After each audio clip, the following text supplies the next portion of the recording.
chips and Twinkies, and hitting the drive-thru for a greasy cheeseburger seemed like modern institutions. But the world's love affair with junk food is a tale as old as time. A lot of what would become the fast food industry began in medieval Europe, where people satisfied their junk food cravings with some interesting cuisine. But knights weren't exactly galloping their horses through the drive-thru or grabbing candy bars on their way to the castle. Instead, medieval fast food catered to travelers and the poor. And it wasn't always tasty. Today in Good History, we're taking a look at what junk food was like in the Middle Ages.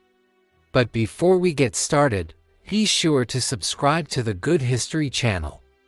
And while you're there, leave a comment and let us know what other historical food topics you would like to hear about next. Okay, time to get medieval on those cool ranch Doritos. London is a city known for its major landmarks and for being a hub of British culture, as well as being the place where Harry Potter was hatched in Big Ben by elves. During the Middle Ages, London was a center of trade and commerce. But poverty throughout Europe was high. So for many Londoners, it wasn't easy, convenient, or even possible to cook at home. Cooking equipment and fuel weren't exactly cheap. On top of that, the poor were packed into tenement housing that often didn't have any furnishings, let alone a hearth. Without a hearth, cooking was essentially an unscalable mountain, unless you wanted to fill your home with smoke and miss burning your already meager dwellings to the ground. So people visited cookshops instead, the old-timey equivalent of picking up some takeout. Cookshops sprouted up around the Thames to serve the community's fast food needs. These 24-hour cookshops supplied hot food to tourists and residents alike. They were open every day, with menus that changed depending on the season. But instead of driving through on a chariot or horse, the cookshops offered more of a stroll-through experience. Customers would walk up to the shops to purchase their favorite hot meal. Others would buy what they wanted, then take it home to eat later. Because scarfing down a plate of takeout is not always what you want to do in public. Cookshops weren't limited to London. One city street in Bristol became known as Cook's Row. Bristol's cookshops offered more variety, including poultry and fish, and may have been among the first to subscribe to the adage, "It's the smell that sells." They'd have their hearths outside the shop and would strategically throw food on the cook so that the smell would entice customers over to grab a quick bite. Some shops served sweets. Others were known for their pancakes and bread. But the most popular might have been the shops that sold meat pies. Those delicious meat-based treats were a popular seller, kind of like a medieval hamburger, but without the fries and Coke. Speaking of burgers, everyone loves a Big Mac.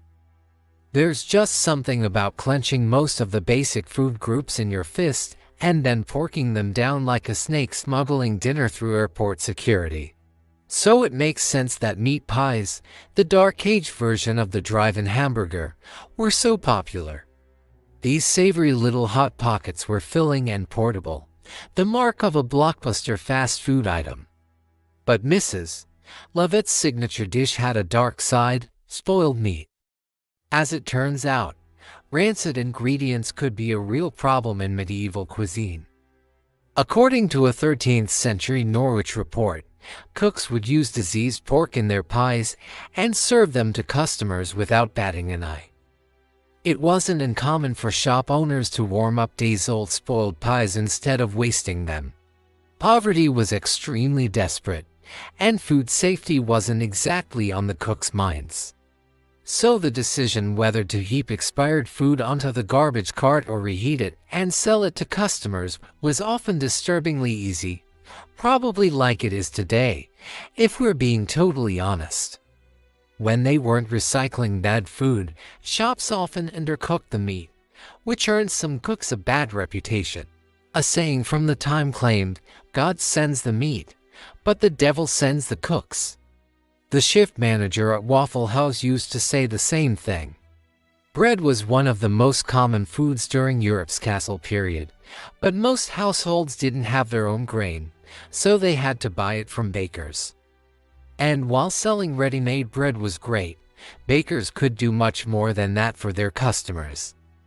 For example, if someone brought their own meat to the bakery, they could have the baker wrap it in bread and bake it. The idea caught on, maybe a little too well. London passed a law in 1350 preventing bakers from charging more than a penny if customers brought their own meat from home, meaning meanwhile, you bring your own meat to Burger King one time, and they ban you for life. It wasn't like it was a cow. I'm not sure what the big deal was. Another modern-day fast food item came about around this time too, the bread bowl. Modern Europeans pioneered the concept by serving soup and stews in a bowl made out of bread, which they called trenchers. The practice helped bulk up a meal and was probably cheaper as it cut down on the need for dishes. But bread bowls weren't the only carb-loading option of the Middle Ages. In addition to being a staple of state fairs and aimless mall wandering, soft pretzels were also incredibly popular in medieval Europe. 3 simple ingredients combined to create the twisted treat. Just mix a little bit of water, some flour, and some salt, and you've got yourself a filling snack officially approved by the Catholic Church. That's right. During fasting periods like Lent, when Catholics avoided eating certain animal products, pretzels often took their place as a substitute. Monks would hand them out to kids reciting their prayers, while others would distribute them to the poor. Outside of the church, pretzels became a symbol of luck and prosperity. And what's not to feel lucky about when you're chowing down on a handmade pretzel? Nothing completes a fast food run like a 6-pack of booze. Because if you're treating yourself, you might as well go all the way. And while drinking alcohol has been a popular activity, medieval Europeans really liked to drink, possibly because they were living in medieval Europe. Not even Lent had any effect on the common folks' thirst for memory-erasing refreshment. Part of observing Lent meant not eating meat. So folks would fill that gap in their regular diets with other things.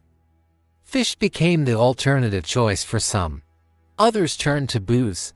While it provided temporary solace from abstaining, the practice of staying thoroughly soaked through Lent didn't sit well with some prominent religious figures. And 1400.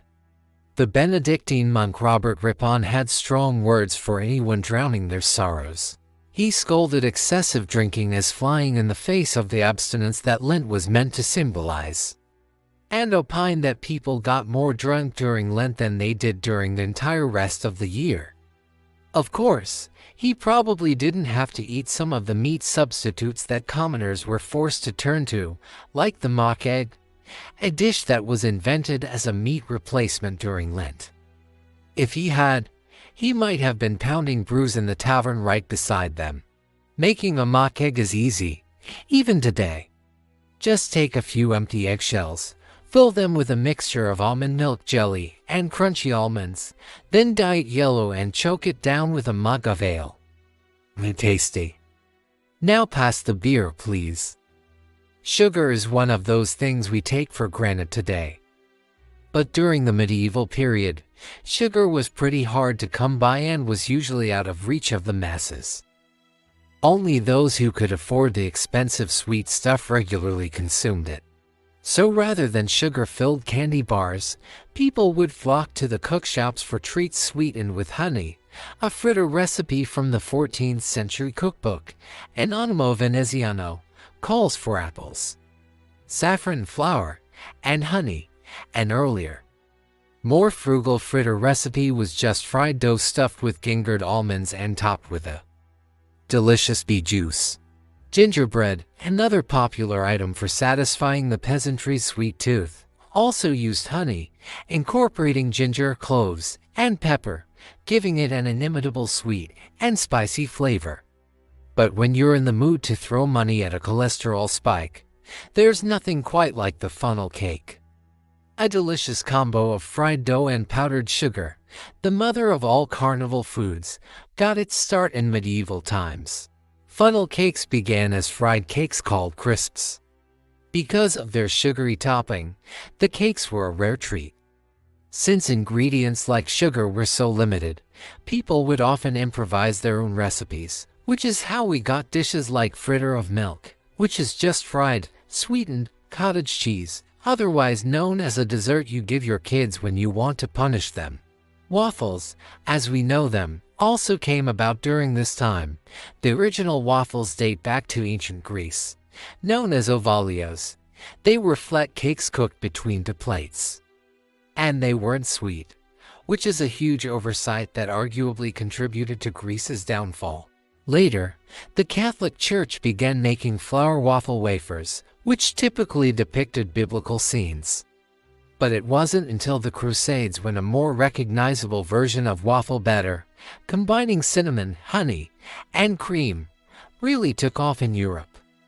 And in the 15th century, the Dutch invented the famous grid patterns that transformed waffles into the optimal syrup and whipped cream delivery systems celebrated by junk food connoisseurs centuries later. Initially, waffles were a common street food, but would eventually become the breakfast and dessert staple we fling into toasters to this day, thanks to the discovery of the New World.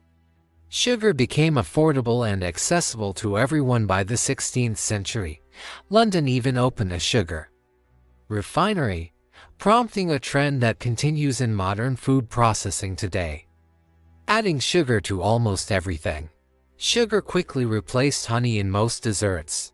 People began crystallizing their fruit and syrups, and even started using sugar to season their meats.